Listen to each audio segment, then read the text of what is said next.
you believe that every family should have at least medical practitioner. Exactly. Yeah. All my 4 kids are on their journey to medical line. Wow, all 4 of them. Yeah. Congratulations. 2 are in nursing school, 1 is heading to medical school, and the last one is still thinking between pharmacy and nursing. I actually created a platform for young boys to become nurses because that will put them on the positive side, apart from the money and job security. If a young man is growing and nobody is telling him, reminding him constantly that drinking, smoking, drugs is not good for his body, he will finally fall on that track. You have friends that will tell you, just taste this. One night, a 7-year-old died on the table, and I was the nurse, the OR nurse, doing everything. I felt so sad. Someone had an accident, a young lady who just did her nails, everything was looking good, her hair, and she got into an accident and got into brain dead right away.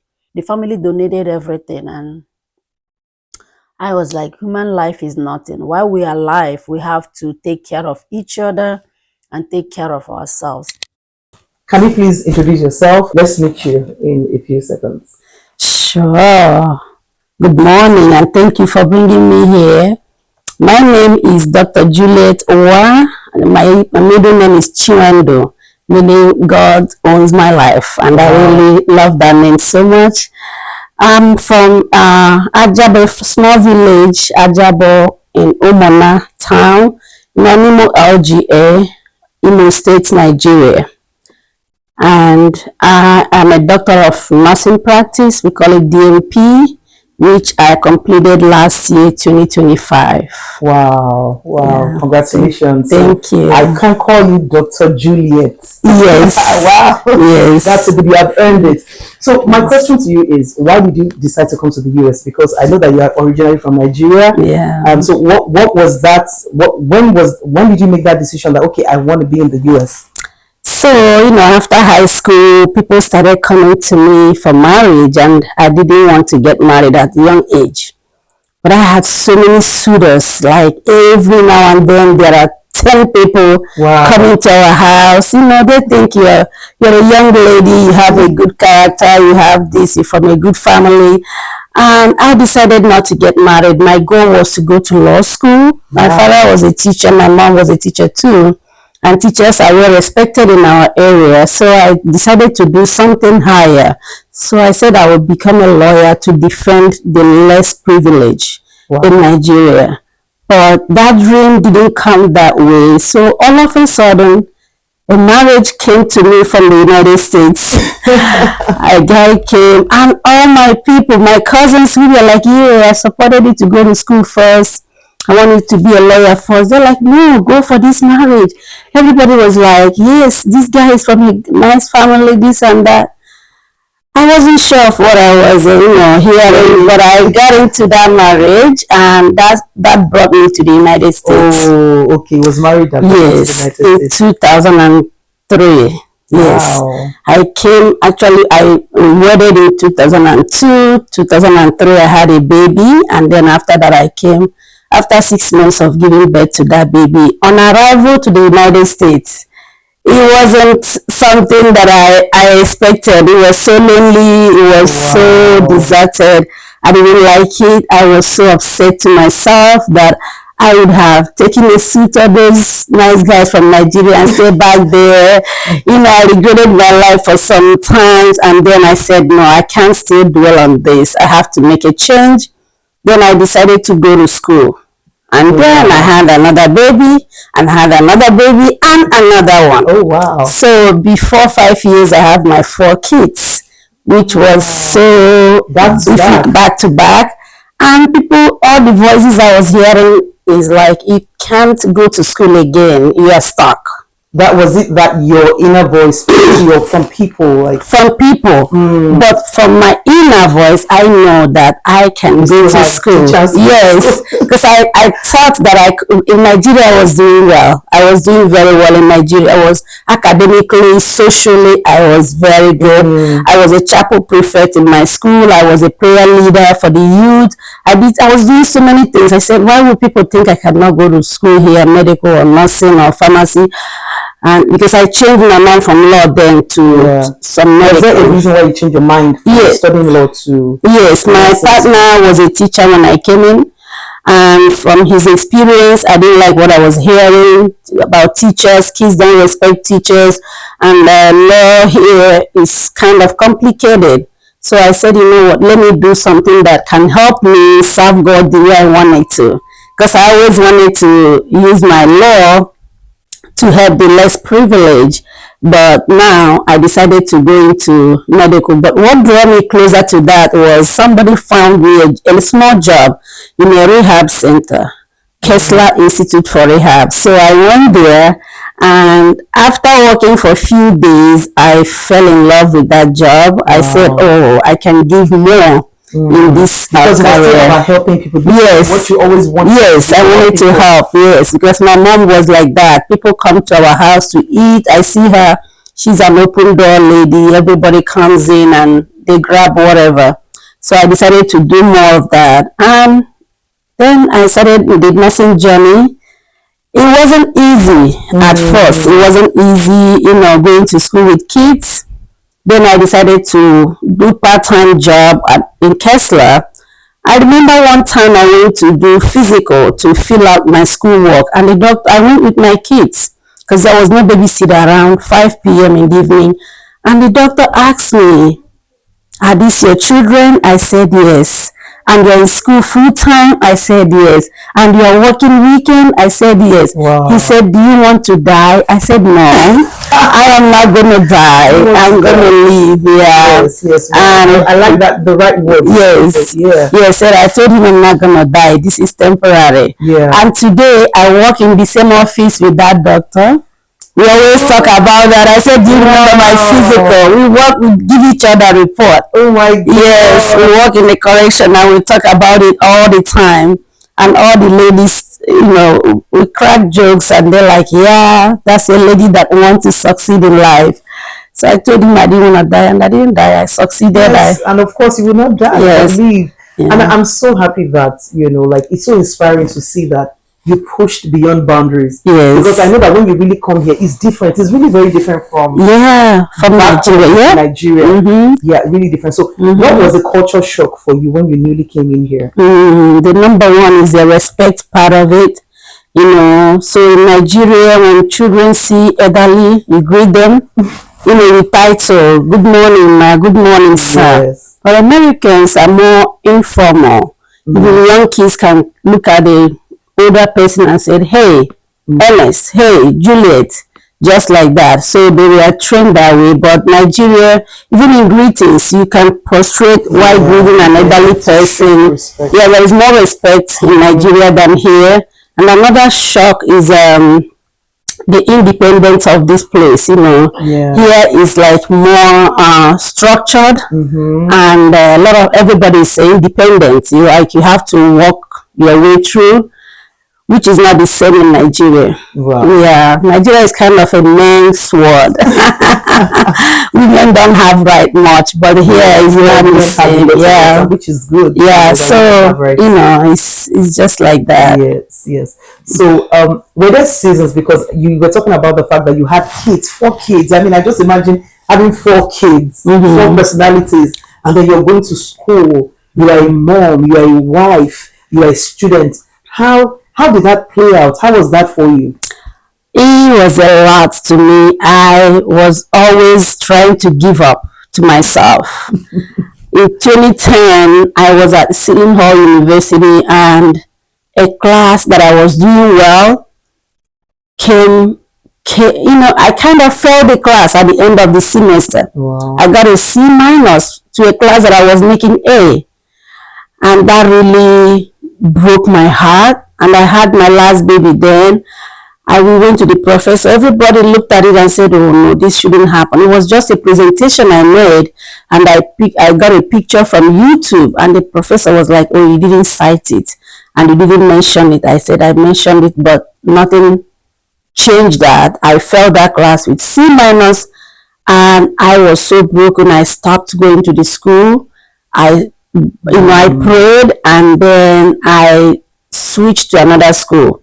that if I can go to school that I was doing well and the professor decided to do this to me, that means it's not for me. So I switched to a different school and I was able to make it through that school. Wow. So also in 2019, when I was completing my APN, that's Advanced Practice Nursing, to start seeing my own patient, it was so challenging. I was giving up. My God, I have a best friend called Akua from Togo, and she told me not to give up. And my mom was also around at that time. I told my mom I have to stop this school or else I will die, because it's spinning a lot. And they told, both of them stood strong and told me that I can do it, that I have done it before and I can do it again, and that God is with me. And I had that faith and I was able to finish. Wow, that's a very good reminder. So this just wants to bring me to the question of, so how do we, you know, because they were there for you, what's the power of supporting, putting people that support you, people that cheer you on, even when things are falling apart? How does that play out in being an immigrant or in just living life? How important do you think that is? Very, very, very important. And that's why we do what we are doing today. So I have my non-profit organization. I have my healthcare. I have, in fact, the patients that come to me, I encourage every one of them. It's very, very important to have one or two people, great support system. You don't have to have a crowd. No, you have to have at least 2 to 3 people that you know that these people genuinely love me and they can carry me even when I'm falling. So that number one person was my mother, Victoria.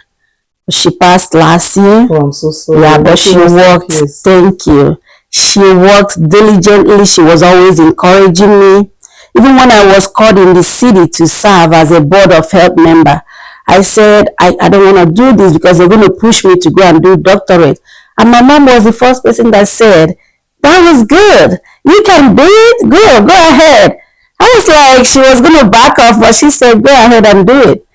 And that's how I started my doctorate journey, and I was able to finish it. Oh, wow. It's so important to support yourself. So are there qualities you watch out for in friendships or with people, just to be able to see that, oh, this is the kind of person that I want to put in my inner circle? Absolutely. Yes. When you are working hard and you're looking forward for success, you really have to pick appropriate friends that can work with you. I didn't have too many friends then. I just have like maybe 1 or 2 people that I speak to, and people who are in the same category that I was, the journey that I was in then. It's very important because you can hear a lot of discouraging words from people who are not in the same journey, who don't know your dreams. A lot of people will tell you that you cannot do it. But you know that inside of you, yes, I have the energy, I have the capacity, I have God. God is number one. So God is always with us, and I have very quality good friends, like I mentioned before, Akoa. I have a Josephine who was a nurse before me, and she was always telling me, yes, you can do it. And today she told me, yes, I told you before that you can do it, and you did. With God, all things are possible. So even with the little background we have back home, it's still a little tough. The thing is, we have to be consistent in what we do. Once you go to class, pay attention and study, you will definitely get it right, no matter how hard it is. No matter how hard. So I tell young people every day, medical school is tough. It's a little long to accomplish that, but it's doable. It's doable. Once you put your mind in it, it is doable. Wow. So how does your faith play out in all of this? Because I've heard you say a number of things about God, and how really does faith play out? For someone who is just thinking, I want to go on this journey, do they need faith? How does it play out? We need faith, my dear. We really, really need faith. Faith, oh my God. Because God is number one, I always remember this quotation. I think it's Mark 11:24. When you pray and believe that what you pray is for you, that is for you. It's yours. So I always pray. I always have Bible verses I place in my room. So when I wake up in the morning, I just reverse them, I review them, and I always listen to great men of God like Joel Osteen, Also my pastor, Pastor Jide Lawore, and some good pastors from Nigeria, Apostle Joshua Selman, and so many others, MSC, PD, So I listen to those positive people. Yeah, one thing with me is that I love positive affirmation that all things are possible. I don't want to hear, oh, you can't do this, oh, you can't do medical because you are this, you can't do nursing because, no, with God, all things are possible. That's my key. So is that your favorite scripture? It's one of my favorite scriptures, yes. Yeah, with God, every single thing is possible. Yes. So can you share with us what has medicine taught you, like this profession? What's something that it has taught you that you think is valuable and everybody should know? Yes, medicine have taught me a lot of positive things, There are some negative, but a lot of positive things. And I believe in every family, at least one person should be in a medical profession. That's what I teach young people today because, let me start with my family. My son just had a surgery. So I know everything about that surgery. Before I could consent for it, I know what he's going into. And during the surgery, they kept telling my son, your mom knows this, your mom, just tell her this and that. So playing that after the surgery, taking care of him was so easy. I know the medication that I needed for him, all the supplements. I know what staying in the hospital with him, and the nurses knew that his mother is a doctor. Played out a lot of big roles. They kind of gave him VIP care in the hospital, and he was so happy. And that all those things put together has motivated my kids. I think all my 4 kids are on their journey to medical line. All 4 of them. Yeah. 2 are in nursing school. 1 is heading to medical school, and the last one is still thinking between pharmacy and nursing. They are in the nursing line. So you feel like you believe that every family should have at least a medical practitioner. Exactly. I believe that. Yes. You should have a doctor. Have a nurse. Have someone. And this thing that you are saying is very. I agree with you 100%. Yes. So something happened. My mom passed in 2020. Oh, sorry. She passed from the complications of COVID, and we didn't see it coming at all. It was a whole lot that happened, and that actually made me resolve that this is your belief. This is what you said. That's what I said to myself, because I believe that if one of us, she had 6 of us, right? The only person that is in the medical field is my sister, but she's a pharmacist. Okay. She's a pharmacist in the UK.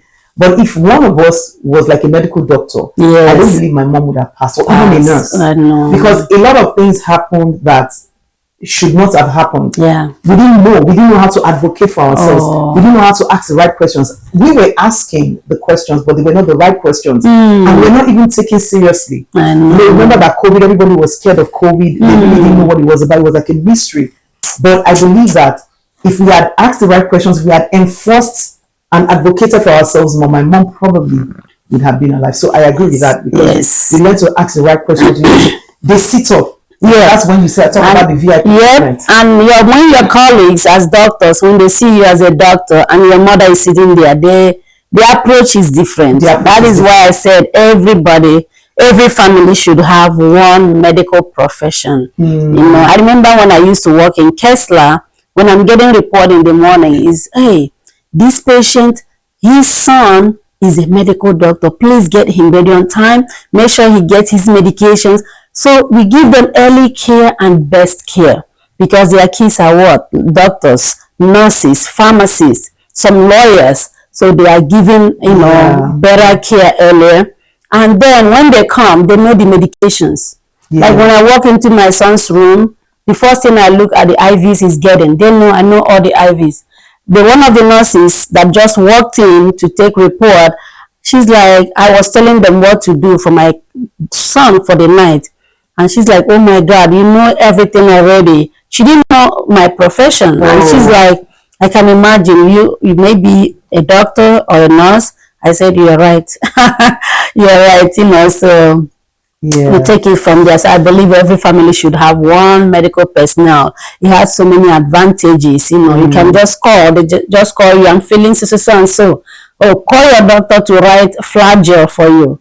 and the doctor will do it. And when you have that relationship and you have answer for everything, because that medical personnel, we have connection of all the doctors. When somebody is going through metabolic syndrome in the family, they know who to call. When they're going through neurological problem, they know who to call. So that is playing a good role, and that's what I'm teaching young people today. And I have sent so many young people to do medical and nursing today. Wow. Yeah. Wow. That's great. Yeah. That's great. So another question I wanted to ask you, like people say this, even me, I said it like when I came into the US, that why is everybody a nurse? Why does everybody? Because when you see people advising you on the career path, they'll be like, oh, go to nursing school, become a nurse. I know people who said, oh, I know someone who studied Yoruba language. Yeah. Who had the courses they had, their background had absolutely nothing to do with nursing or medicine, or and most of them end up being nurses and they do well. So why is it that everybody? I know that people, because of the money, right? But is there something deeper that everybody just says, oh, go to nursing school, go to nursing school? Yeah, so the number one thing about nursing and medical is the job security. There's a lot of job openings for nurses, there's a lot of sick people that need help, a lot of hospitals around that we need nurses to cover, and doctors. So that's number one. The number two is, income. Steady income, yes, is very, very important. So nurses always have a job, thereby having steady income. So that's how they do well, and doctors as well. And number three is you learn how to be on the positive side. When someone is busy doing something important, you're always working, you have your, time management, or managing your time very well. You don't have time to drink or engage in gossip or engage in any negative thing that will put you in trouble. Yeah. So that's because also ethics, exactly ethics of the profession. Like someone who is given to gossip and all, you can get into trouble because of the HIPAA law. Yep, exactly. You can't share. You know someone. You can't say, oh, the other person knows. Do you know that person has HIV or has whatever it is? Yeah. So as a nurse, you learn how to keep things between you and your patient, and you have so many patients to take care of. So how many would you talk about? No, you take care of that one. You finish the note, you close it, you go to the next person. So it's like that. So that's why I actually created a platform for young boys to become nurses, because that will put them on the positive side. Apart from the money and job security, it will keep them on the positive side, because in nursing they will tell you, the first thing they do is to screen you for drug, ask you, do you smoke, do you drink, do you deal with drugs? So once you are free from all that and you know that you cannot do all those, then you stay on that. But if a young man is growing and nobody is telling him, reminding him constantly that drinking, smoking, drugs is not good for his body, he will finally fall on that track. Finally, you have friends that will tell you, just taste this. There are doctors that smoke today and drink. Yeah, oftentimes they get into trouble. So that's a habit that they have formed before going into medical and nursing. But it's limiting. It's limiting, yeah. It's a very minimal, but they get corrected. They have program for them, and if they don't get corrected, then most of them lose their licenses. And there things people assume about doctors, like you just assume that doctors are there some? Can you speak to these things? Yes. A lot of people think that doctors have all the answers. So that's not true. It's a misconception. Only God have this final say. So doctors don't have all the answers. Sometimes we collaborate with each other. That is why we have an area of specialization. You have neurologists, you have cardiologists who deal with heart, you have gastroenterologists who deals with abdomen. So that's, when you don't get the answer, myself as a primary care, I connect to all of them, we collaborate with each other. I call endocrinologists. I said, this patient has diabetes and he's this and that. The kidney is not doing well. I call the nephrologist and we talk about it. It will be like, okay, take this medication off and put in this one. Or I refer them and they go to them. And, patient care get better. So doctors don't have all the answers all the time. They can pause and go to the right person to get the answers. And the next one is emotional detachment. It's another thing people think about doctors. Doctors are not emotionally detached. Oftentimes, after seeing your patient, everything you do for them start ringing in your head. For me, for the whole week, there are women that I pray with. We call them women of purpose from my church. So every week I pick some of my complicated patients and I present it to our prayer group. I said, I want us to pray for my patients for this, going through this. Somebody who is very complicated, high blood pressure, high sugar, no insurance, this and that. Sometimes I give them money, to get their medication. So I pray for them. So we emotionally attach to what we do. But many people think doctors are detached from what they do. Yeah, so there's a misconception as well. Okay, so I was going to ask you this before you raise that. How do you cope with losing patients? How difficult is that? It's very, very difficult. Yeah, very, very. I lost 2 patients in April in Essex County Correction, and but I know their life, they were living a very abnormal lives. They were engaging into so many things. Kidneys were failing, so we knew that those people were going to die, but they died on my shift after CPR, long CPR of 2 hours before all these EMT people arrived. It was a little late and patient finally passed. It didn't give me joy. Anytime I lose a patient, I feel sad for the whole month. Wow. Waking up to remember that my patient passed yesterday, 2 days ago. It gives me like, did I really do the right thing? I will go up. All my nurses always tell me, yeah, you did everything right. You gave the medications, sugar was checked, everything. Because I always call them back to check. If we did this during the code, did we do that? Did we do that? Did we miss anything? Why did this patient die? So I always question myself. I always feel sad after that. But if it's somebody who meant to die, and after all the review, we did everything we're supposed to do, I said, God, it's up to you. I just give it to God. Wow. But wow. So the emotions, is this something you get used to though? Yeah, you get used to it. I worked in the OR from 2016 to 19, and I was always, it's a trauma center, university hospital, and they always bring gunshot people. One night, a 7-year-old died on the table, and I was the nurse, the OR nurse, doing everything. I felt so sad. Someone had an accident, a young lady who just did her nails, everything was looking good, her hair, and she got into an accident and got into brain dead right away. And the family gave up and brought her to the OR to remove all the equipment. And I stood. Some of those patients make me think, and sometimes I cry and I said, God, I don't know why this, but you know it all. And I got used to it, I did a lot of procurement where organ people will come and cut the organ donation. They cut the liver, the kidney. I will be assisting them. One day, a patient's skin was taken in everything. The family donated everything, and I was like, human life is nothing. While we are alive, we have to take care of each other and take care of ourselves, because once death comes, that's it. Yeah. So this brings me to this question of, do you think people in general take good care of themselves enough? No, people don't take good care of them enough, especially the new generation now, Gen Zs. A lot of them engaged into drinking and smoking and not doing the right thing. So that's why we are working hard to, bring them back on the right track. So people need to exercise, eat healthy food, and avoid things that are not good for their body, like this drinking and smoking, because things that can turn somebody's brain and you don't even know where you are again is not something that somebody should engage in.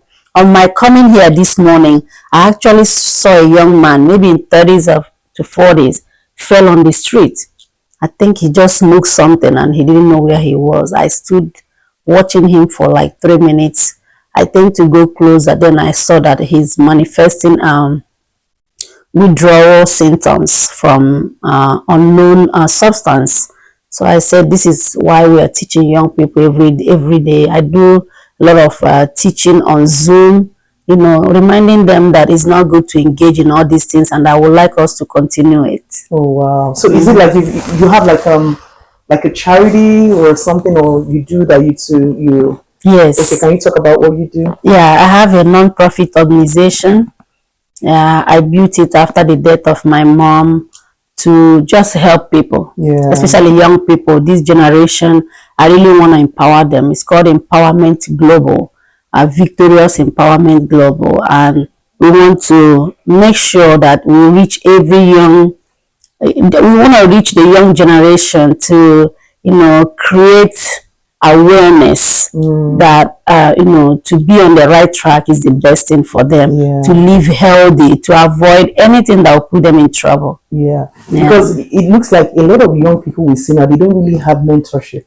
They don't have people speaking into their lives. Some don't have father figures. Fathers, they don't have people to say, no, this is not the right track. This is what to do. So that is well done for the good work. Yes. Thank you so much. I get a lot of after speaking, especially when I go to the correction office, when I speak to young people, I say, look at you, so handsome, so this and that. I first of all tell them who they are, that they are created in God's image, and they decided to do this and put themselves in a mess. And they will break into crying and tell me, I wish I had this 5 years ago. Some of them don't have mothers. Some don't have fathers who can mentor them. Some don't even hear any positive things. They grow up in an environment that is just like that, and they just join. So that's why we have to bring this awareness to people. And I'm working myself through to taking my nonprofit to the correction and to everywhere. I like the impact, because I really like when people, even in spite of your profession. So I was talking to someone last week, the episode we had, we're talking about the fact that you can be in your calling, in your job, your career, and still carry out your calling, your purpose. So I can see that you're carrying out your purpose, because I like it, and I respect the fact that some people sit down and they think like, oh, there's more to me than I'm doing right now. And with what I have learned from my career, I can impact on the generation. So that's something you're doing, and well done. Well done. Thank you too. You're doing the same thing. I listen to your messages all the time. Giving people hope, encouraging them, empowering them, and that's what people need every day. Every day. Positive affirmations. Positive words. Okay, so on a lighter note, I want to ask you. People say that nurses are very proud. I've heard that a lot of nurses are proud once they become nurses. They carry their shoulders and all of those things. How true is that? It can be true, and I would say it's half and half. When I came here newly, I kind of experienced that, but now that I'm on this level, I don't really see it much. But one thing I can say to myself is, Bible said, the greatest among you is the servant. The greatest, that's another quotation that I love in the Bible. And that helps me to serve so much. Anytime I finish with my patient, they will stand up and hug me, and they will say, you're so humble, you're so nice to me, I love you.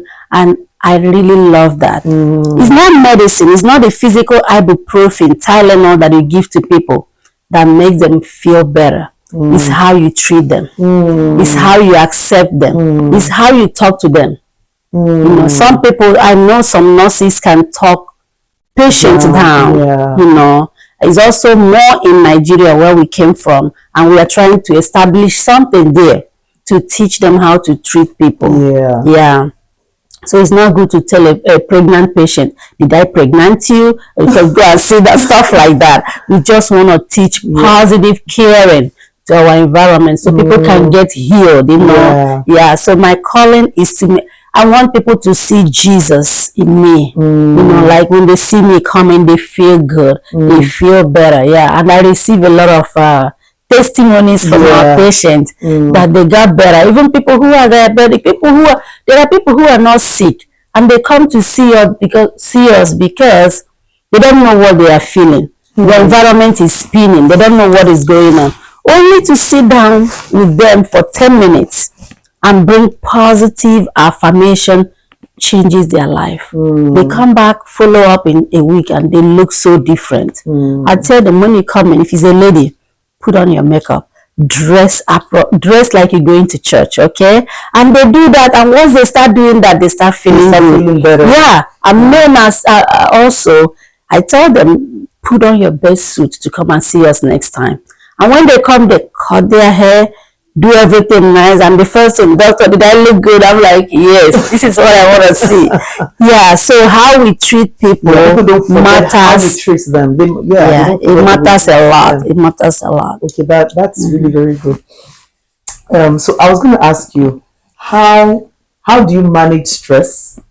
Burnout, because I know that your job entails a lot of physical activity, and sometimes, like you have said, it might be emotionally draining too. Yeah. So how do you keep afloat? Yeah. So once you have God and you love what you are doing, because I believe all our professions are calling from God. It's God that called you to do this. And I do it with ease. I go in. Sometimes I had a doctor who gave a testimony in my church. She said when she goes to work and see 40 patients scheduled for her for the day, she'll be like, God, I don't know how to do this. But she will just do a simple prayer, and the day will go easily like that. So that's me. When I go in, I pray. I try to be on time. I do things, punctuality is the soul of business. So I get in on time. I pray. I clean up, and I start, slowly. And we do it, take it one at a time.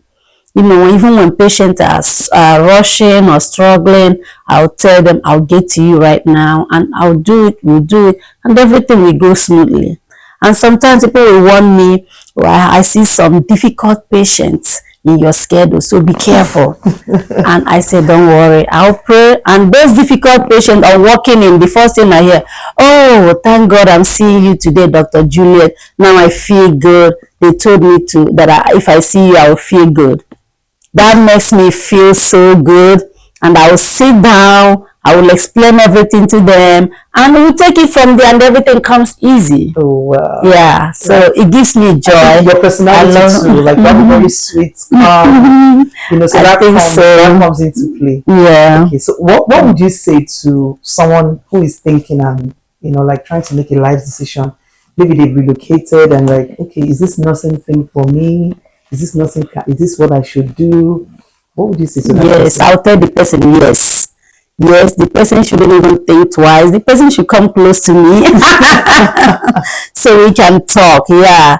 Like I said, everything is possible if you put your mind in it, and consistency, is a key. It says, there's another quotation that I used to say that determination wins impossibility. So once you determine to do something, nothing can stop you. A lot of people call me unstoppable. Yeah, that's good. That's good. Unstoppable. It's even within your community. Yeah. Like the last time I came for your party, you were doing something. Yes. Was there. Yeah. I'm like, oh wow. Yeah. Really good. Because Dr. Juliet, I noticed something with a lot of immigrants, African immigrants, like we don't really connect. Yes. I would say it in this way. We feel like we're like in between. Like you don't really belong to Nigeria anymore. You don't also belong to the country you're still anymore. You don't even know what's happening in your community. You don't contribute. Yeah. And then Nigeria, maybe you just send money to them, but you go on vacation. You don't belong as much anymore. You don't belong here. And I believe that you should contribute both ways. You should not just stay like in the middle, like you're not really part of the system. Yeah, exactly. Yeah, I like that. I can speak to that too. Connecting to your community is very important. Both here, back home, I connect everywhere, and I love to bring people closer. When people come to our clinic, they said, "Oh, you love Spanish people so much." I love them. And another person told me, "Oh, you love Yoruba people so much." And somebody said, "Oh, in Nigeria, I heard you guys don't get along." I said, "Why wouldn't I get along with my own sisters and brothers? I'm here for everybody, actually. But for my own people from Nigeria, I take my time. Because sometimes we are stubborn. Nigerians, they like to eat what they like to eat. But when I sit with them and explain things to them, they listen to me. And they'll send their brothers, they'll send their sisters, their cousins. Go see Dr. Juliet, and she'll tell you something important. And That's how I see it, moving and connecting to our community. Like right now, I am the board vice president. Wow. And I just conducted in my city of Roselle. Wow. And I just conducted a big head fair. I don't know if I sent you the flyer. We did a big head fair in June last month, and it was incredibly awesome. People came, a lot of vendors from different places, came, hospitals, nursing organizations, doctors. I was able to bring Nigerian nurses. We call it NANA, Nigerian Nurse Practitioners, NAPU, and Nigerian Physicians, AMPA. It's called Association of Nigerian Physicians. So I'm part of these communities. Anything they are doing, they'll call me to advertise for them, and I work with them, and I receive numerous awards from them. So I love to connect to community, and connecting to your community, to your church, is a blessing. You can't live life alone. You can't, yes. No. Because, yeah, and that's what I keep saying. Like, when I had the opportunity to, I met someone before who said, oh, she's been in this country, in the US for, I think she mentioned like 10 years. She didn't have friends. She was feeling like it's lonely. I said, it's lonely because you're not connected. You don't belong to any community, to any group. You don't go to church, or people in church are gossiping. Like, you don't find perfect people everywhere. You just look for your own people, like not necessarily your color, but people who you have the same values with. Yes. That's people always judge things the way it's not supposed to. Judas can get up and go to church. Anybody, devil can get up and go into the church. So you don't judge the people you see in church. It's who you want to be in that church. You go, you focus on your God. If you see people gossiping, you walk away. If you see people not doing the right thing, you walk away. That's what I want. And you do the right thing. And people see when you're doing the right thing, people follow you. They're like, oh, I like how you do this. Whenever I do presentation in church, oh my God, I will receive a lot of feedback from church people. It's not just my presentation. Oh, Dr. Juliet, I love your dressing today. I love your shoe today. I love your glasses. I love your hair, and I love you to present more. And the people who listen to the actual presentation will be like, oh my God, you said something that is very important, that is bothering me.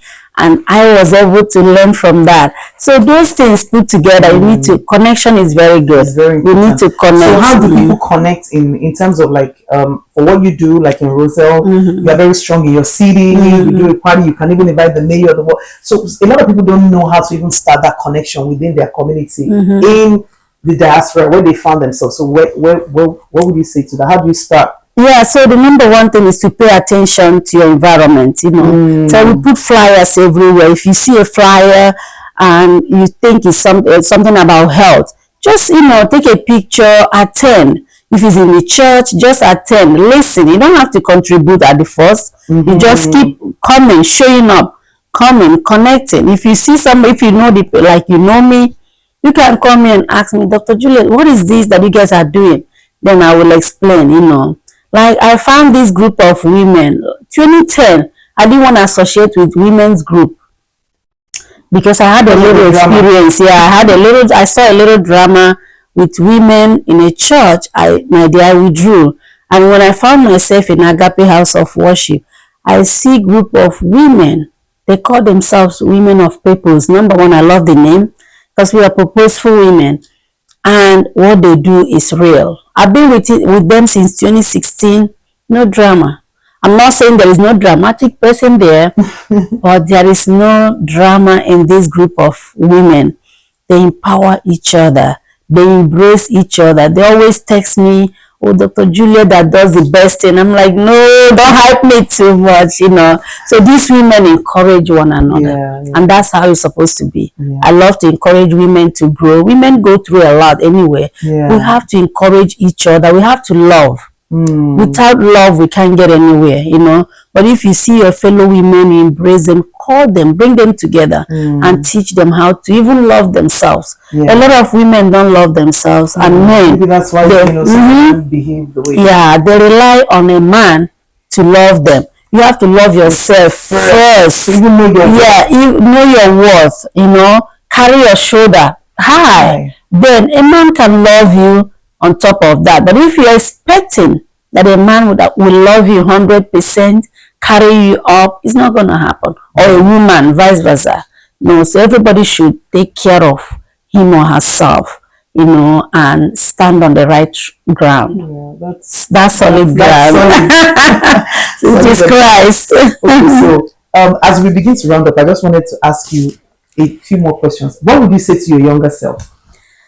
When I look back, I think I would say good job to my younger self. It's been a journey.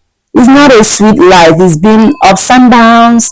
But I thank God for my life today. Yeah, and there is something I'm doing in December. We're going to launch. I'm doing it now. We're going to launch it in December.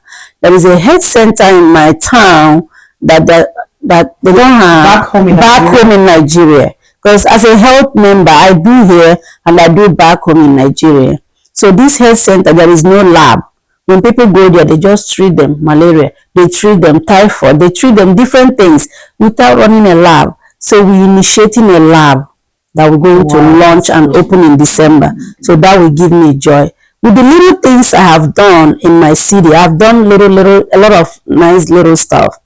And my town is calling me to give me a chieftaincy title. That's what something Igbo people do. When you do great stuff, they give you a title. I'm not really into that, getting a title. I really want to serve God with what I do. And I want to do more. I pray that God give us to do more. Amen. And we have a school in Lagos too that I kind of I work with them. Let me put it that way. Yeah, we have a school, primary and secondary school, and I go there to donate for the kids.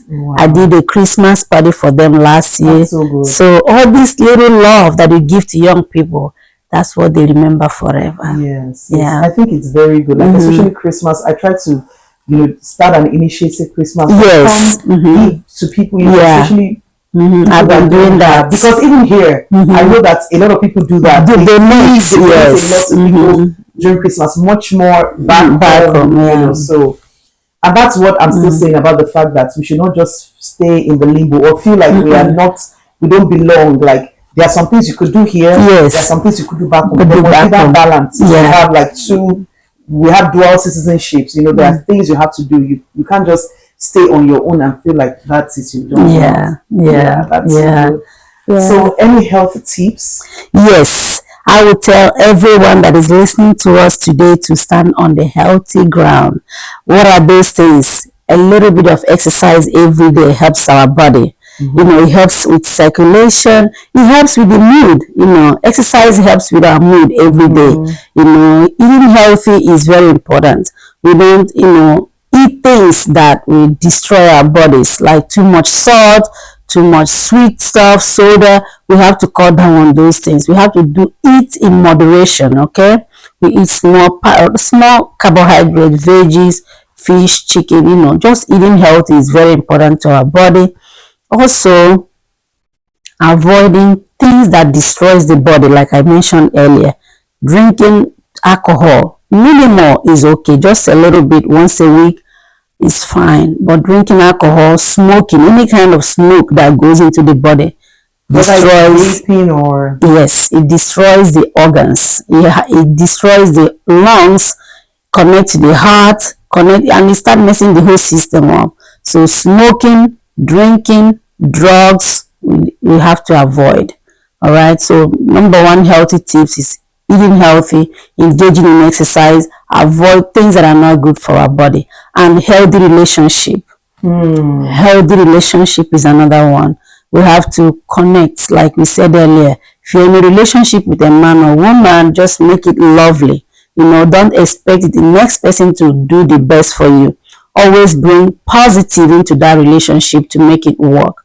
Also, you don't expect 100% from another person. It's a work. Relationship is a work. And any relationship that is going to put your life in danger, the person should speak up. Speak up before death occurs.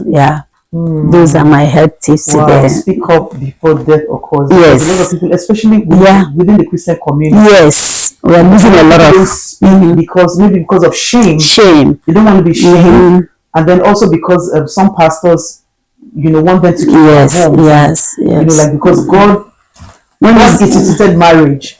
So some pastors feel like, just bringing that positive vibe into the home, like, oh, it's going to work, but there are some issues that might be deeper than what you see on the surface. No, healthy relationship is very important. When it's not healthy, people should speak up. Speak up. You can get advice from religious people of faith, let me put it that way. You can get advice from professionals like us. I do a lot of my care during the day, so some of them are marriage counseling. I speak to couples on how to love themselves, and it works. It works when you talk to them, because they don't know what to do. But when you tell them, don't expect everything to come from this person. Just do your best. Give your best to your partner, and it helps. So healthy relationship is a health tip, okay? We don't want people to die. We don't want people to live in agony. If something is not going right, speak up. If you don't know the right things to eat, speak up. Connect to my sister, connect to me. We give you flyers, all right? Just speak up. Yeah, if you don't know the right exercise to do, speak up. And that reminds me of a quote, that one of my mentors says. He says that a closed mouth is a closed destiny. Yes. Once you close your mouth, your destiny is closed. You have to speak up. Some people are afraid that people might look down on them, or think they don't know enough. Yeah. And that's why you don't speak up. But you might also look at the right, you will see some people and you understand, oh, this person is relatable. Like you ask, they are down to earth. Look for those kind of people to ask questions from, instead of sitting down in silence. And it doesn't matter the sex of the person, whether a man or woman. Women go through domestic violence, men go through the same thing. Children go through problems. Just everyone should speak up. Nobody's exempted. We all are human beings. We don't tell men to man up. You are a man, do this. No, we want them to speak up as well. There are men who are going through things that they're not supposed to go through, and they need to learn how to live their lives as well. Okay. So we want everybody to be healthy. That's great. Yes. So, what would you say to someone who is starting from the scratch, who feels like they're at this point that they are lost, or they feel like it's late? Maybe they are already in their 50s, they've been abroad for a while, they are not on the path they think they should be in, and they think, maybe it's late for me. Can I start now? What do I do now? Yeah, I think there is never a late time or late hour. Yeah, we still have time, when we have God, we have everything. So I will encourage the person or persons that are in this condition to, number one, see what they like to do. Once they figure out what they like, if it's get a job or go back to school, a 50-year-old can still have a child, can still have get into a relationship, can go back to school. Yes, I know someone who is 50 that went back to school. Wow. Yeah, I know someone who became a medical doctor after 55. Yeah. So it's never too late. It's never late. The way might not be easy, but it's doable. It's doable. Yeah, it's doable. And it's also connecting to the right people. So if the person needs people to talk to, we have a lot of therapists. We have a lot of medical professionals and head believers that can encourage those people. So it's never too late. You can start anything you have in your mind to start. It's not too late. Okay, thank you very much. So now this is, I just want to ask you a few questions about yourself. So we can know a little bit more about you. Do you prefer tea or coffee? I prefer tea. But I love a coffee smell. Coffee smell, you prefer tea. Oh. Yeah. So are you the kind of person who is an early bird or night owl? Do you prefer things done in the morning? Some people say they are like, I believe I'm a morning person. Yes. Some people are, their superpowers come alive at night. So I'm a morning person. I love to start early, wake up early, clean my house. I love things, well prepared, organized. I love to start my work on time. Like I said, punctuality is a soul of business. I like to get to the office on time, clean the environment, start with a good vibe. Oh, wow. That's great. Yeah. So, what's a habit that you don't skip? No matter what, so like this one, I have to do it. Even sometimes when you're busy, you get to do it the next day. One habit that you never skip. It's a little challenging. It's exercise. I try to exercise every day, but opportunity don't really call for it all the time. Yeah, so I skipped my exercise this morning because I have to be here. I skipped it yesterday morning because I had to meet someone early at work. But in between, I was able to do it. But I will try my best to do halfway this afternoon before going to the 70th birthday that I was invited. Yeah. While in the party, I try to dance. Yeah. So exercise is one thing I like to do on a daily basis because it helps to improve my mood. It helps me to look sharp.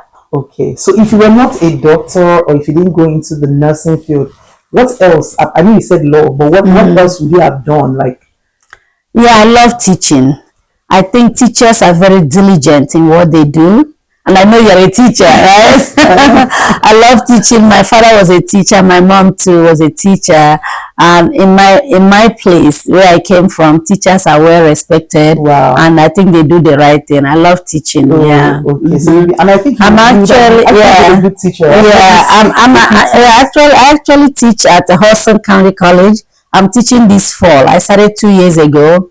I teach clinicals to nursing students. Wow. So I'm a little bit into it. That's yeah. Now, so this person wants to be a nurse. Okay. But deep down in her heart, she knows that she just wants to be a nurse because of the money, not because she has a passion for it. Oh no. So what would you say to this person? I would tell the person to think twice. Yeah, if it's just for the money, the person is gonna crash. Yeah, the person will not make it through because this job is a job you do with your heart. It's not just the money. If you're looking at the money alone, the person will fail. Yeah. So I would tell the person to look into something else. If you don't like nursing and you don't have passion for it, you can check other things out like IT, finance, if you want to deal with money or own a business. Yeah, not nursing or medical. Not nursing. I'm telling you. Passion for it, yeah. I see some nurses that burn out a lot of times, complain. Every time they come close is complain. And they're like, Julie, why are you so always calm, this and that? I'm like, why would I complain about my patient? That's why we are here, to take care of them. Especially in the hospital, I see a lot of them. So if you're not passionate about taking care of people, don't get on it. Don't get on it. All right. Don't get on it. So what's one last thing you just want to say as we round up? So I would say we want everybody to live healthy life. Healthy lifestyle is a key to our staying here. I want everybody to connect to their community, connect to the people of faith that can help you grow, improve yourself. Go back to school. It's never late. Start a business. It's never late. Look at my sister here. She's doing good. Initiate something. Start doing something. Don't sit at the closet. No, come out. There is that blessing. There is that wisdom God put in you, and He wanted to grow. You don't want to be like those people in the Bible that hid their own talent. You want to bring your talent out and show it out, okay? Let this little light of us shine. Wow. Yeah, it's never too late. Healthy stuff, like I said, exercise, eating healthy, drinking water instead of soda. Water is very good. It washes and cleans the kidney and it comes through the bladder. So let's get on that. Thank you so much. You're welcome, my sister. Thank you. Thank you so much. Thank you. I'm so grateful for taking your time. Thank you.